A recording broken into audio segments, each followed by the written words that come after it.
This is Free Thoughts. I'm Aaron Powell. And I'm Trevor Burrus.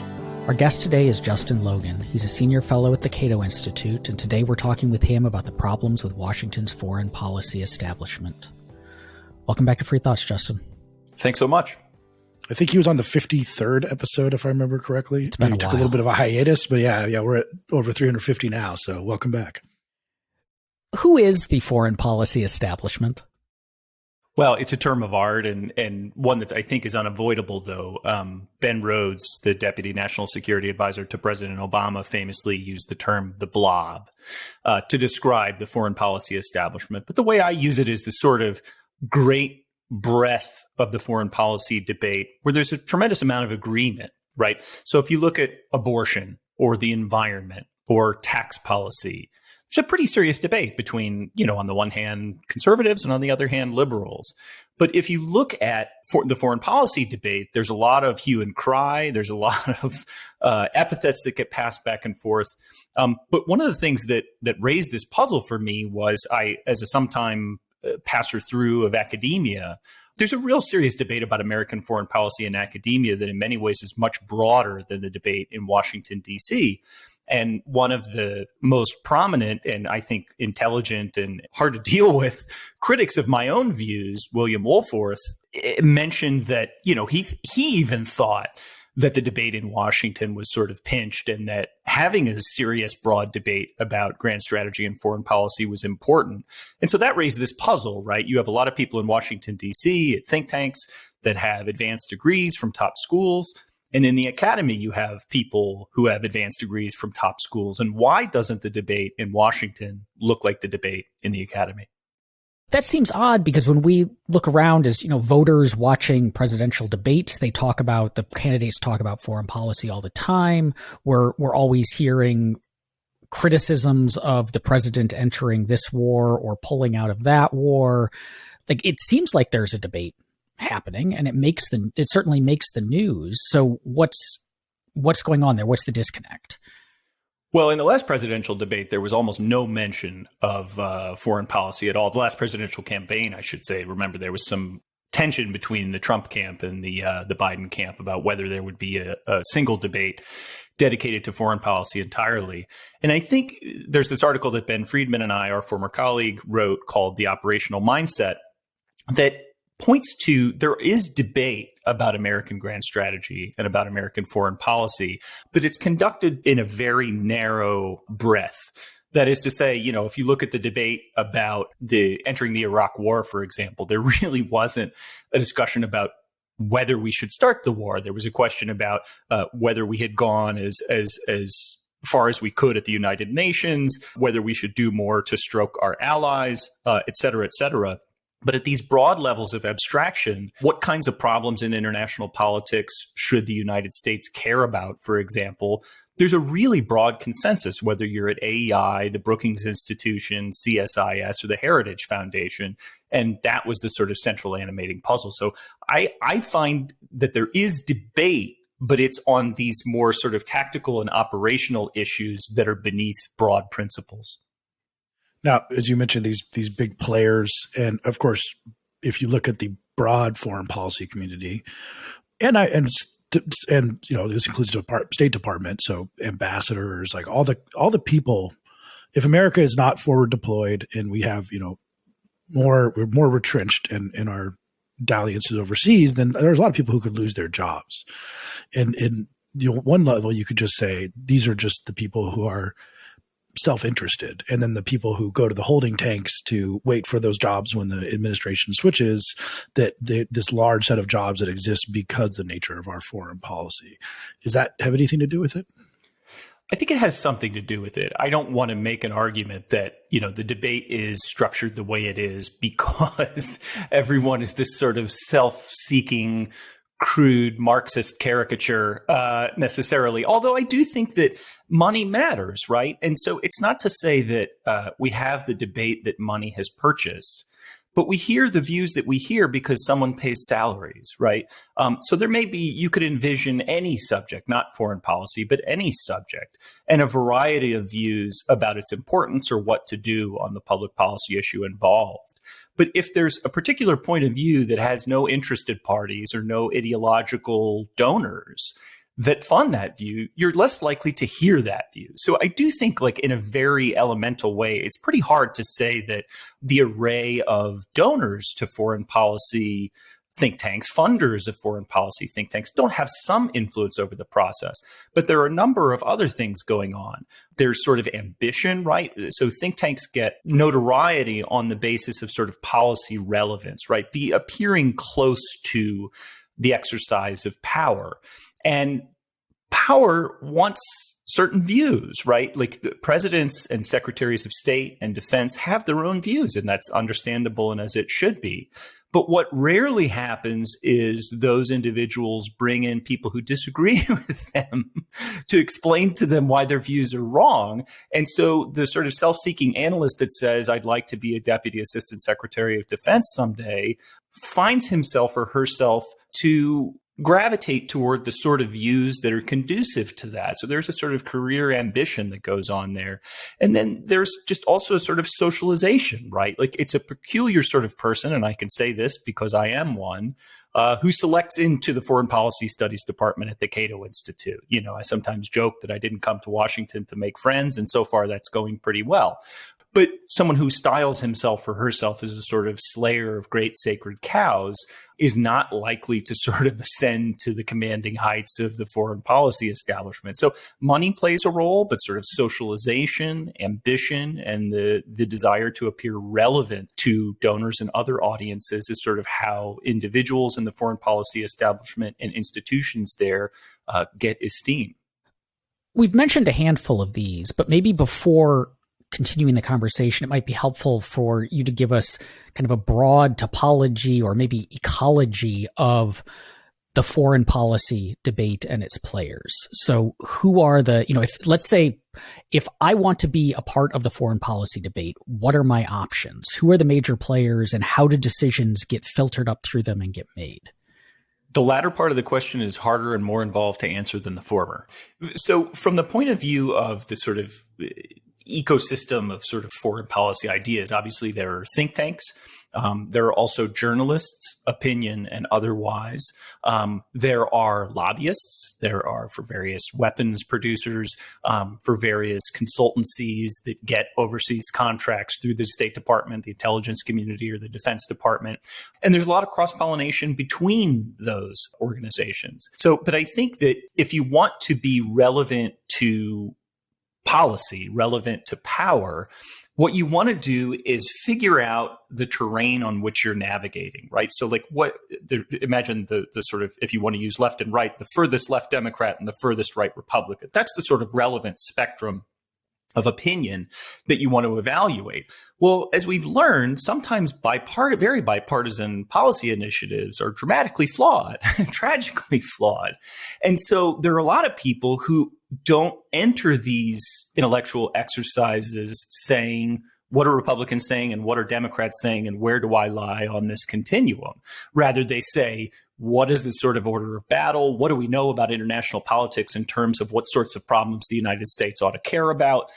What sorts of solutions work to deal with those problems? What sorts of problems exist but may be best ignored? And so those sort of starting from a sort of tabula rasa point of view is something that, from a career perspective in Washington, you probably shouldn't do. And I would leave to others whether that's true on issues other than foreign policy. But I think if you want to be relevant to policy, you want to offer answers not about whether the United States should invade Iraq or not, or things of that nature, and rather what's going on in Anbar province, who's who you think the crucial players are, and which screws need to be turned to get him to do what it is that you want to do.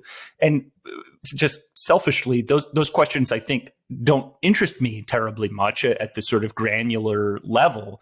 But also, I think that there are big essential problems with American foreign policy that cry out for scrutiny. And I think it's a great testament to Cato that, before my professional life through hopefully much after my professional life, Cato has really been a repository of correct answers to important questions that don't get asked in Washington. A while back, about a year ago, we had Stephen Kinzer on to discuss his great book, The True Flag, of which the focus of that book is the significant debate that happened about our involvement in the Philippines during the Spanish-American War. And then we have the League of Nations and the Senate not ratifying that treaty. And then we have post-war era. And that seems like after that, it becomes agreed upon. Like, we don't have debates anymore about whether or not we should be the biggest, because post-war we have the Soviet Union, and then we have post-Soviet Union. So, I mean, that's sort of my, back of the envelope history of this debate. But has it kind of moved in a direction where they all kind of coalesce to this point that everyone agrees that America has to be the most important player in the foreign policy realm, and that primacy view is not even challenged, but it didn't always be that way? I mean, I think 1947 is a point where you could pretty easily say that the die was cast, for very reasonable, understandable concerns. You had a Soviet Union that really did menace a devastated European continent. And but even at that juncture, there was a debate, right? I mean, there were Taft Republicans. There were others who said, well, wait a minute. Do we really want to be on the hook for the defense of Germany forever? Is that something that we want to do? You heard Eisenhower in the 1950s saying, if NATO lasts more than 10 years, we should judge it as having failed. And then really the end of the Cold War is, for a crotchety realist like me, just the constraints are loose, right? In my view, structural pressures push on countries, right? Like, small, weak countries don't invade big, powerful ones for a reason, because that's sort of a dumb thing to do. But when you're the United States and you're looking at 35 to 40% of world GDP, no conceivable what's called peer competitor to the United States in the 1990s and the early 2000s, it really is conducive to a view that says the world is your oyster, and imagination is really the limit of what you can come up with in terms of foreign policy. So we heard all of these arguments in the 90s and the aughts about this permissive set of conditions facing the United States, and why shouldn't we spread the advance of freedom across the Middle East or what have you? And there were lots of people in the academy and a few people in the Beltway that were saying, well, there are important distinctions about how the world works that you're failing to draw here. But it was sort of understandable for somebody like me, although frustrating, that the view that the world was really our oyster and we should just let it know we mean business and try to do good in it won the day. And, I think as we go into the 2020s and the 2030s, as resource constraints become somewhat more tight, I think if China continues to become wealthier, those constraints, international and domestic, will start to pinch defense budgets. And people will start to say, is Aunt Sally's Medicare more important than the marginal F-35? And those sorts of trade-offs will reenter. But we were really pushing on an open door for 20 plus years there, and that led to a lot of mischief and mayhem. You referred to yourself as a realist, and the theory of foreign policy that you just talked about as the dominant one, you called primacy. Can you flesh out a bit more about what realism is, and maybe also just what the major kind of grand strategy or grand theories of foreign policy are that we might be debating? If anybody's still awake out there, I'll do my best to put them to sleep. So I call myself a realist in the sense that the central view of realism is that balances of power tend to recur, right? So if you want the thumbnail sketch of realism, international politics is different than domestic politics because there exists a state of anarchy, if you will, in the sense that if two countries come to blows with each other, there's no 911 that you could call. Whereas if you come to blows with your neighbor, somebody calls 911 and the police come, in the sense that there's a sort of hierarchy. You can take on the government if you'd like, but that's rarely a good idea to do in a sort of martial way. And whereas in international politics, there's the United Nations and the WHO and the WTO, but they don't constitute a sort of 911 line that can come adjudicate disputes between states. So realism basically says that we live in an anarchic international system, that states seek to survive. That's another sort of a key assumption of realism that's pretty basic. And after that, it gets really messy. You have offensive realists that say maximizing your power is the best way to produce security. You have defensive realists that stop short of that and say that, at the point that you reach a balance of power, those can hold without constantly seeking more power, et cetera, et cetera. But I think that the primacy view, and again, it was not a coincidence, I think that this really sprouted during a point where the realist story didn't have a lot to say, right? Because it was tempting to think that we had transcended anarchy, right? In the sense that we saw no one that could produce a balance of power against us, right? And there was a lot of realists groping around in the 1990s and the 2000s for something that looked like a balance of power. There was a term drawn up called soft balancing, where it was like normal diplomacy between, sort of second tier powers should constitute balancing against the United States. But the reality was, we were the only major power in the system, the only great power in the system. And so primacy basically held that we should try to transform the world to our liking. And I still think that that holds sway in Washington, that view that pretty much every major region of the world is of the utmost importance to the United States in terms of its national security is a very powerfully held view. So, you have things like the grotesque and barbarous civil war in Syria being explained to Americans as though it's a sort of humanitarian consideration, but it's actually about our security. You have, disputes over uninhabited rocks between China and Japan being described as central to U.S. national security. And so I think there's almost like a solipsism that happens where anything in an international security sense that happens somehow redounds back to the United States. And if you take that view, you're going to have a really big military. You're going to have lots of alliances, lots of enemies, and not coincidentally, a goodly number of, brushfire wars as we found ourselves in. It's interesting too, because we hear the stories about what happens when people leave posts, say Deputy Secretary of State or some Pentagon post, and they go into the nonprofit sector, and they're going to go to Brookings or Heritage or CSIS. And, maybe they're career military or career State Department, and they've risen through the ranks. And you kind of mentioned this too with acculturation, where if you have the ability to rise to the ranks of the State Department or through the military, you probably are not against American primacy as a general rule. And then you go out into Brookings, let's say, who just puts out a press release that says, we now have the former deputy secretary of state as that's how important we are. And you get this kind of revolving door where Brookings becomes important because of the title of the people that they hire who came out through the State Department, and no one at any point is saying, well, maybe we shouldn't have primacy. It kind of reminds me of stuff from John Mueller's book, Chasing Ghosts, where, if there is an acculturation, if you've ever looked at like classified briefings of all of the threats against the United States, that will make you never diminish the threats against the United States again. And so they just say, well, you don't know what it's like.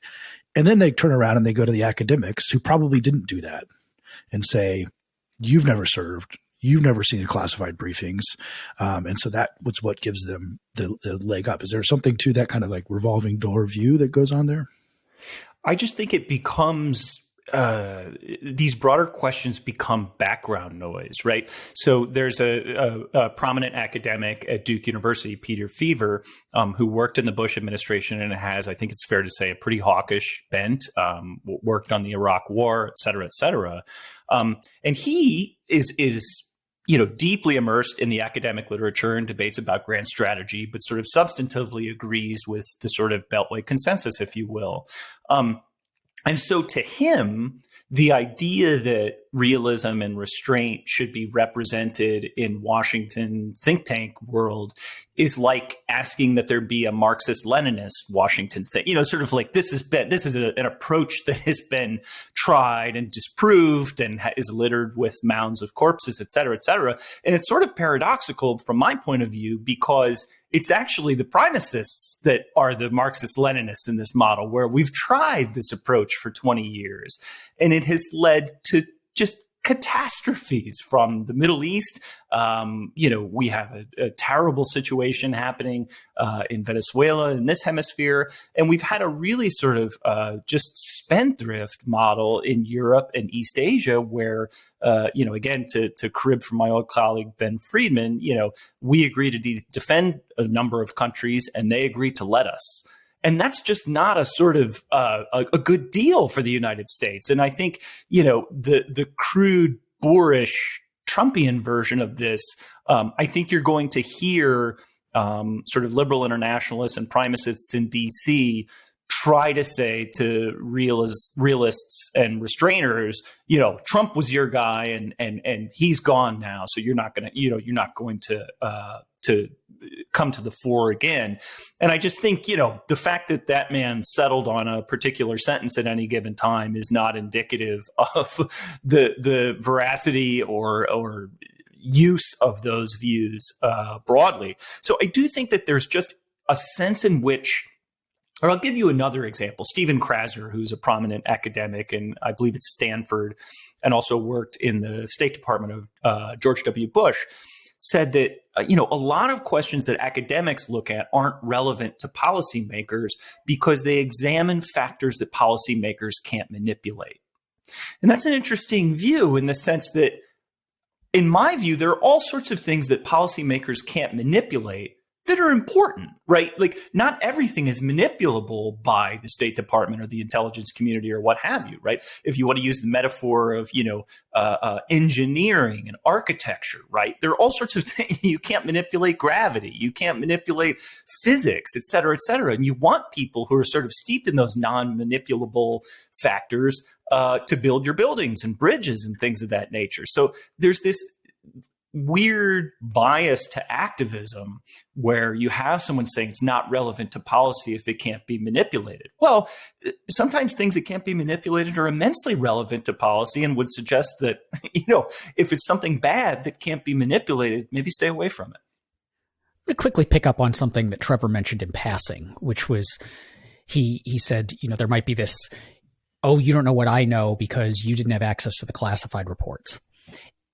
And I've wondered about this from the field of foreign policy research, because if you're doing, you're one of our colleagues at Cato who does Medicare policy or housing policy, you can gather all the data and you can process it and nobody's trying to hide it, really. And so you have access to it. But with a lot of foreign policy, it seems like a lot of what's going on is closed off to think tankers and academics and the general public because it's classified potentially for good reasons. And so how do you go about doing high quality analysis and ultimately giving good and meaningful advice if you're in a field where a lot of the relevant information is kept secret from you? Yeah, it's a great question. So the first sort of broad analytical question that I would have is that, when information about dangers comes to you from people who are charged with protecting you from those dangers, would you expect a bias in one direction or the other, right? So if information about crime comes to you from the police and prosecutors, they're going to give you a picture that's different than an academic, assembling data might. And we really don't have many independent sources of information about dangers other than leaks, right? Which is, those people have their own particular access to grind in many cases. So it is true, right? And it's fair to say, we had these debates in the 2000s, how can you know that this is true or not? And I think you could look at history and see that, people who want to engage in activist policies and have the goods, right, can sort of show you that there's a danger there. We'll find a way to do it. There was a famous example where I can't remember the particular fact that Vice President Cheney was trying to air, whether that was the meeting in Prague with Mohammed Atta, I think it was, but it was classified. So someone leaked it to Judy Miller at the New York Times on Friday or Saturday, and then he went on Meet the Press on Sunday and cited the leaked piece of information that had been published in the New York Times. He didn't leak it himself, of course. He just cited the leak that showed up in the New York Times. So I think we should ask for more information, right? It's not the case that every piece of information that justifies action is wrong, right? There's not everything that has been done in the global war on terror I oppose, right? There have been drone strikes and soft raids. I mean, they picked up bin Laden. So it's hard to sort of go piece by piece and say this raid, yes, this raid, no, until after the fact. So it is hard on a sort of granular level to green light, yellow light, or red light any particular operation. But in the broad sense of threat assessment and how grave the dangers we face internationally are, we can look at history. We can look at, again, the information provided to us by people who are charged with protecting us about how tough it is to protect us, and draw some inferences about tendencies and biases. So I think on bigger, broader questions, you can get inferences from broader data that are easier to discern. But, should we do this or that raid in Western Pakistan is a question I frequently don't weigh in on because of that, because I'm not privy to the particular intel. And, having a blanket policy of yes or no is just sort of foolhardy. How much does public opinion play, or what role does public opinion play in this? It seems to me that Americans might generally enjoy the fact that the American primacy is some sort of almost arrogant aspect, but also Iraq and Afghanistan haven't really been PR successes, at least now, maybe 15 years ago, and Trump to some extent said, I'm not going to do any wars. And it seemed to give him some popularity. It's also fascinating to me that the popularity of war for Americans seems to be very related to whether or not they know anyone who died in it, which as we fight more and more wars with robots from the sky, you're going to be less likely to have a neighbor kid that you know who died in the war. So it kind of seems like American foreign policy opinion, public opinion is a jumble, but it definitely isn't all for fighting wars and primacy all the time.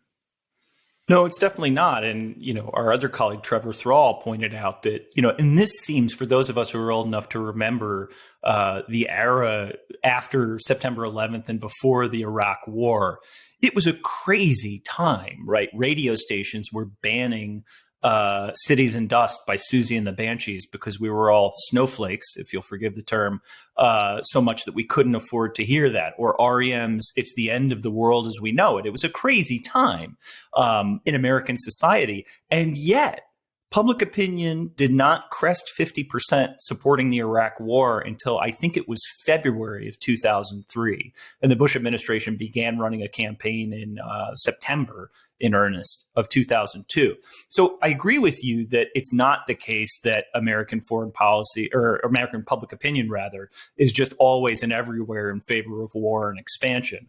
The message that I would give broadly, and I think this is supported pretty well by the public opinion literature that we have, is that public opinion follows elite opinion. It doesn't generate it. So partisan Republicans and partisan Democrats take what are called cues from elites in their parties, and they believe what the elites tell them to believe. And a source of evidence of this, a couple sources of evidence of this, is that Republicans in the span of a decade can go from thinking that Dick Cheney is a sort of a hero and putting him, in this sort of, if you think about these silly Trump portraits of him with an eagle on his shoulder and a big flag behind his back, that was Dick Cheney less than 10 years before it was Donald Trump. And the rhetoric, although unfortunately not the policies as much as I might like, of Trump versus Cheney were pretty fundamentally different, right? Donald Trump was saying no to forever wars, and, NATO is we're being taken for Uncle Sucker here, et cetera, et cetera. And Dick Cheney was, the 1% doctrine. And we need to go out there and kill bad guys. They're everywhere, and onward and onward. And I think that, Republicans didn't pay a lot of attention independently adjudicating the claims of respectively either Bush and Cheney or Trump. They just sort of, I'm a Republican. This is the sort of thing that Republicans say. And that's sort of constrained, right? Like, it would be really weird if Republicans became earnest liberal internationalists all of a sudden. There is a sort of pugilistic, nationalistic, America first essence that permeates Republican thought, no matter the substance of it. But that's a long-winded way of saying that public opinion will follow elite opinion. And one of the things that, drives me crazy about the foreign policy discussion is that people who want to do or not do X will point at a poll and say, we have to do or not do X because it's what the public wants. Foreign policy is rarely salient in presidential elections, to say nothing of Senate or congressional elections. And policymakers can and should do what they think is right. And explain it to their constituents in terms that are conducive to them. So you will have Democrats making more gestures in international institutions and cooperation with allies, and Republicans doing a little bit more chest pounding, et cetera, et cetera. But this genuflection at public opinion is just something that drives me nuts, because you can shade things to make it look like the public wants or doesn't want basically anything. And policymakers have a wide purview and should maximize that. And, I may be eating these words 3 years from now when policymakers clearly violate public opinion on something I think the public is right about. No president certainly should be cowed by fear of public opinion. There's really a lot of room to run on foreign policy, and presidents should avail themselves of that. Think tanks like the Cato Institute, but every think tank in Washington, is able to do its job because it talks donors into giving it money to pay salaries and cover its expenses and so on. And it's pretty common, I think, for people to believe that basically all of us in the think tank world are pay for play, that, we sit there in our offices and we wait for a donor to call us and tell us a check's on the way if you will say the following thing, and then that's what we say. And that's, of course, not true. And most of us, wouldn't do that even if we were, asked. But there is a sense in which, donors give money to organizations that are expressing views that they agree with, because most of us wouldn't hand over large sums of money to someone who's saying things that we totally disagree with. So there is an alignment between what a think tank is saying and donor interests or opinions. And in light of that, why are so many think tanks in Washington with a foreign policy focus or a foreign policy department not more realist or anti-war? Because if the donor class in America is largely wealthier people with investments, businesses, and so on, it would seem like those are the kinds of people who don't, unless they're in, the defense industry, don't really benefit from the United States being involved in conflagrations overseas. But think tanks seem to be, as you said, Brookings and AEI and all these people are more pro-war than we might expect if donors were donating in their own interest. Yeah, I think it's true that there aren't great benefits that redound to wealthy individuals from lots of the things that we do overseas, but in many senses, there aren't great costs either. The United States has had the luxury of deficit spending and debt to take on to finance our wars overseas. So it's not the case that $1 for war overseas means $1 in tax increases. So we've been able to disguise the costs of our wars. Many of those costs are going to be deferred years or even decades into the future for healthcare for soldiers, service members who are injured overseas. And so it's hard to see the costs. So I think, and this pains me as somebody who's deeply interested in foreign policy and thinks that foreign policy is important in a lot of ways. It's rational in some cases for people to care about things that affect them more. And I would say that, one example to take this out of the, again, sort of crude Marxist story is that people do care deeply about abortion, and people do care deeply about the environment. It tells them that they're a certain sort of person, that there are certain values. They want to be part of a country that is a certain way in essence. And I think that is an aspect that, we at Cato have really tried to do, to say, look, there is this small r Republican tradition of foreign policy that is a great heritage in this country that has been forgotten, that needs to be revived, that emphasize geography is important for international politics, that we really do have this luxury, whether we want to call it the new Zion or whatever, of being insulated from the intrigues that permeated European politics through the latter half of the second millennium. And this is something that should be utilized for liberty, right? That it gave us the opportunity to opt out of a lot of those great power politics, and to sort of revive this idea that there is an American foreign policy tradition that is good and worthy and confers benefits on us that we should revive. And again, to point to the more mercenary, if you will, justifications in the sense of all these costs that are coming down the road, the dead kids that you may not know, but that paid taxes to the same government that we all do, et cetera, et cetera. So I think it is true that it is rational in some cases to ignore this stuff because the costs are deferred and there hasn't been this sort of reified identity centered around the issue like there has been with abortion or the environment or what have you. When it comes to academia, you mentioned a couple times that the debate is different there. Would you describe it as kind of uniformly dovish? Is there a consensus in academia about American foreign policy to some extent that would kind of mirror or be inverse to the blob in Washington? It's not. It is more dovish than the Washington debate is. And I think it is less because of its detachment from the day-to-day pull and haul of politics. It's a little bit broader and a little bit deeper. So William Woolforth, who I mentioned before, who I admire tremendously as a scholar, although I disagree with him vehemently on American strategy, pointed out in one of his articles defending this sort of status quo primacy approach that most scholars in the academy who write about American strategy favor something along the lines of, if you want to call it, realism and restraint. I forget the particular term that he used.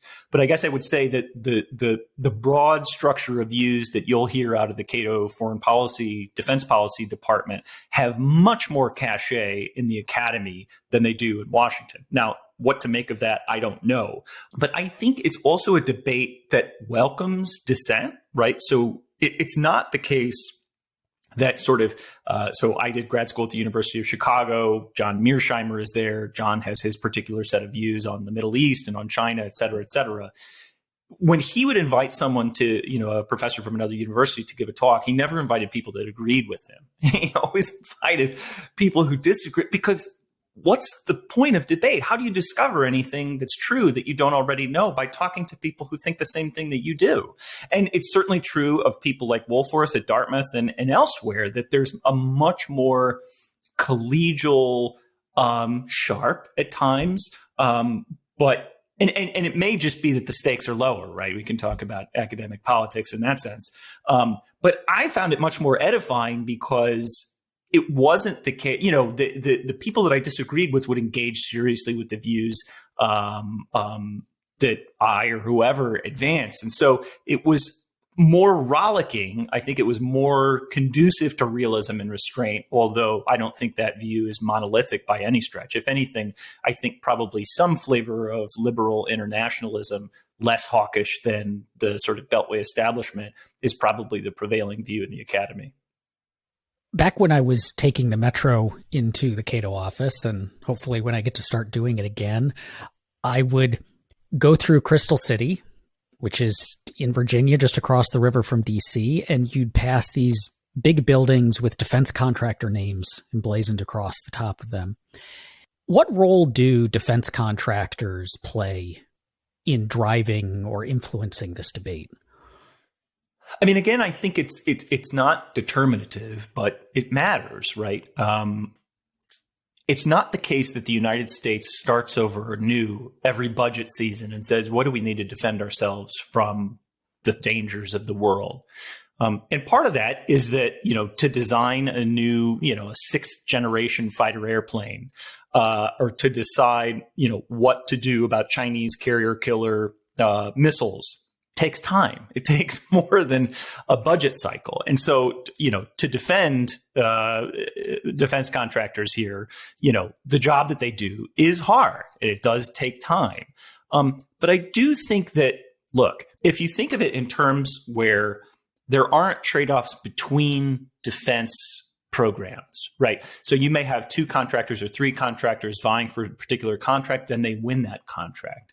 It's sort of a done deal at that point, in the sense that, they have the golden egg, and that's the end of it. I think if you had people who think that naval competition with China is very important, vying with people who think that sea lines of communication coming out of the Middle East are more important. And that debate, to get to your question previously about information that's provided about these things, many people who work on China can tell you better than I could about why this whole Middle East business is very stupid and destructive, but they won't unless they have to, right? There's a sort of log-rolled coalition in the Pentagon where if everyone's slice of the pie gets bigger, there's not very much fighting about whose slice got relatively bigger than whose other slice. And I think that when we get information, and we do from time to time, from people in the defense establishment about what's wrong with other players in the defense establishment, that's very useful. But I think in terms of the debate in DC, it certainly is the case that contractors, both defense programs and sort of consultancies, et cetera, do pour a lot of money into Washington. And again, I don't think it's the case that they walk into think tank X and say, "Here's a check for $700,000. Can you give me a report that says my program is really important?" They're smart. They know which think tanks have particular sorts of views. And, if it's a think tank that's been writing very favorably about a particular THAAD missile defense system or the F-35 or what have you, they'll come and drop $700,000 on that think tank and say, "Can you give us a report on the F-35?" knowing in general terms what that report is going to look like. And, I want to be clear. It's not clear. I'm not trying to say there's necessarily anything wrong with this, but knowing that this is going on would help us to understand some of the gaps in the debate in Washington and why we hear certain views and we don't hear contrary views. So it's I want to be clear that it's not the case that money determines answers, but in some cases it does determine questions that get asked, and more to the point, questions that don't get asked. It seems that in the last 2 years in particular, China has taken at least here in the Western world, a reputation hit for the kind of moves it's been making, whether it's with the Uyghurs or moves against its own citizens to create a social network or a social accountability system, moves against its citizens to kind of clamp down on the movie industry, moves against the NBA. All this stuff has China moving for something that would be like primacy. And if we look at Xi Jinping's writings, actually, that's especially what he says. He wants China to be the global hegemon by 2049, which will be the 100th anniversary of the Communist Party. In the face of that, do we see even more incentives now that America has we have a new big superpower to contend with, like we did with the Soviet Union, that primacy is going to be even more entrenched as the necessary component of American foreign policy, basically because everyone will say, but China. Like on anything that you say, they'll say, what about China? But China. China's going to move against the South China Sea. China's going to move against Taiwan. What is America going to do? Our only choice is primacy. That kind of seems to me like what's going to happen in the next 2 decades. I think it's a real danger. I think, if you look back just 50 years ago, the United States convinced itself that a civil war in Southeast Asia was actually about competition between the United States and the Soviet Union, and spent an ungodly amount of money, 58,000 American lives, countless lives of people in Vietnam, Cambodia, especially in Laos, for nothing. Nothing was won in that conflict. And I think you do, just to sort of look at the delineations of the views on China and the rest of the world, you're beginning to hear two separate views.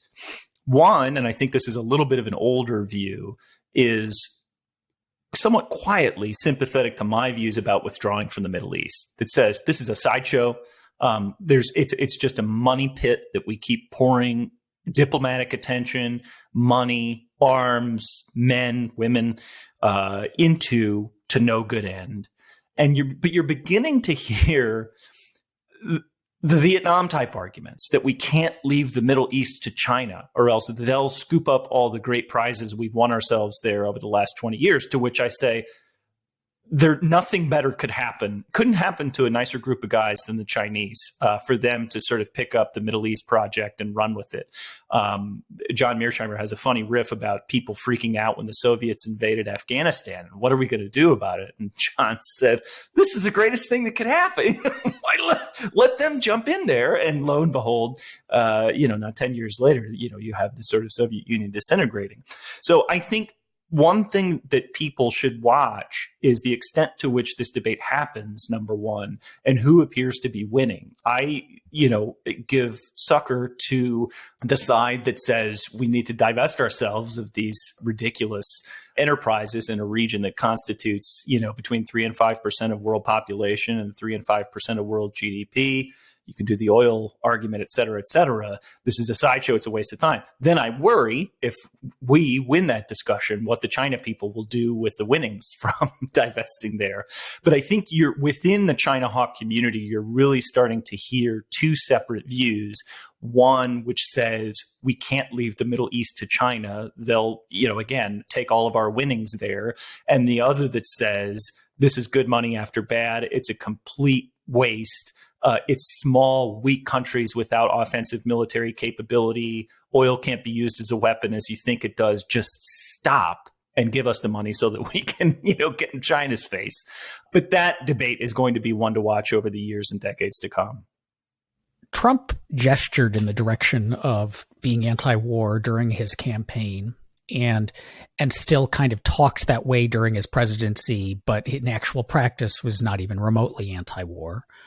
Biden has already begun bombing people just a little over a month into his presidency. Do you think that we'll ever get a truly anti-war president? You can't ask me that question if it's going to be the last one. It's tough to say. I mean, so my somewhat Trumpy friends will say, look, Trump is a historic president. He didn't start any new wars. There were a couple scares there that have been in the news lately. But he withdrew some troops from Afghanistan. And I say, well, look, Obama took U.S. troops in Iraq from, I forget what it was, 150,000 down to like 5. He withdrew more troops. Yes, he did the Libya war, which was just completely ideological flight of fancy, but it didn't cost the United States that much. So you get into these sort of interpretive hair-splitting endeavors. I think that as constraints continue to tighten around the United States, both domestically and internationally, it should, and I'll find some wood to knock on here, focus the mind a little bit about what we want to spend on. And again, those domestic constraints, I think are going to be the biggest challenge in the sense that, if we stop being able to print what seems to be an infinite amount of money for an infinite amount of time, guns versus butter is going to become a real discussion. And if Chinese growth continues, which is an open question, Chinese defense budgets are going to continue. Chinese technological advances are going to continue. And the question is going to be, can we do everything at the same time that we try to counter Chinese advances? And so I suspect that if we do get a bona fide, genuinely anti-war president, and maybe this says something about us as a people, it will be by necessity rather than by virtue of persuasion, because we in an environment in which we can do what seems like anything we want, you can do a lot of things that you don't need to do. And I think in an environment where a dollar spent on one thing is a dollar not spent on something else, it forces a little bit of harder thinking than we've engaged in over the past 2 decades.